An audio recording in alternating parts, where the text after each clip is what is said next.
closest we can be. Imagine we lived in a world where hard work was not the thing that got you to the next place in life. And snap back to reality and realize that is the world that we live in. You need two tools that will allow you to get you to the next place in life. That is hard work and the right mental models. So today I want to talk about a book called Transurfing Reality that will allow you to make the shifts in your life and harness your true power so you can shift your reality. The core foundational aspect that I want to touch on is the idea of intention. A lot of people think that intention is just desire, but that's wrong. Intention is a formula of two things: your visualization process and your action process. Desire by itself is not going to make the shifts in your reality. We live in the 3D world, so you have to take your 3D body and manipulate reality around you with your visualization process and the actions that you take. People usually get stuck because they don't marry these two concepts together.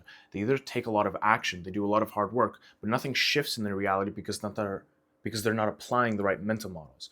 And then on the other side of the camp, people that try to manifest with just their minds, you're never going to be able to make a shift when you're just sitting there thinking or talking about what you want in life. You have to combine these two things together to create that shift in your reality. You want to visualize exactly what you want in life. And that leads me on to the second point is not being obsessive over the next stage in your life. Reducing importance, not being obsessive. When you have too much importance, needing to have something, having to have a certain outcome or certain materialistic outcome, this creates a lot of anxiety and stress on you.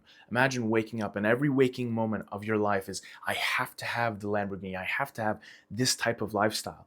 This is screaming to the universe that you don't yet have the thing that you're wanting to go after. The universe is our mirror, and it will reflect our internal and our outward actions. And if your internal world is constantly in an obsessive mode, it's going to push away the thing that you desire the most. To reduce your importance, you have to both accept that you might get it and you might not get it.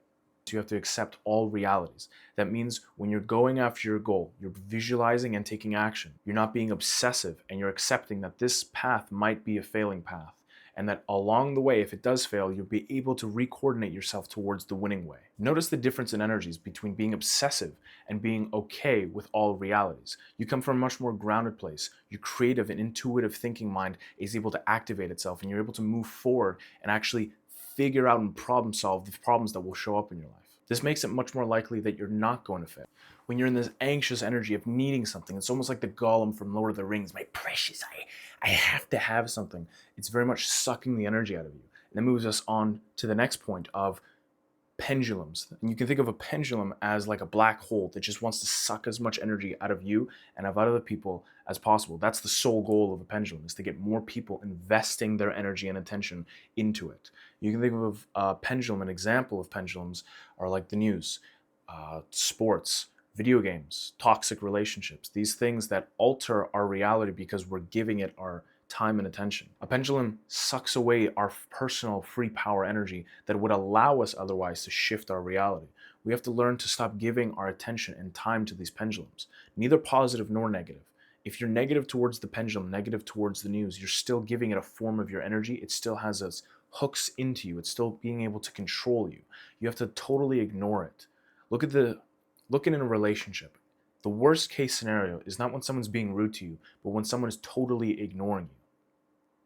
Because that means they no longer care for you.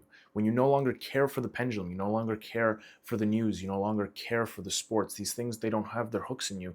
You have so much more personal energy afforded to you. That's not saying that you can't enjoy watching sports, but when it becomes part of your personality, when it runs your life, this is pulling away from the personal energy that you should be using to change your life, to change the path that you're on. When you start combining all of these three principles together, this will lead you to the fourth principle of the golden wave, where you're able to ride the golden waves of success, where everything starts to work in your favor. All of the ducks go into a row. Yeah, that's the saying. You get all your ducks in a row, and success seems easy. Everything that you do is like you touch anything and it turns into gold. And this will happen when all of the principles are lined up and your intention, you're reducing importance, you're not giving your energy to any of these pendulums. The golden wave will start to arrive and everything will be perfect for you. But first you have to get your intention, your foundation right. The formula of visualization and action, reducing importance on things so you're not anxious and stressed out of needing to have a certain outcome, and reducing the amount of pendulums that are in your life that are sucking the energy out of you. This will allow you to ride that golden wave where no matter what you are doing, you will create gold in your life.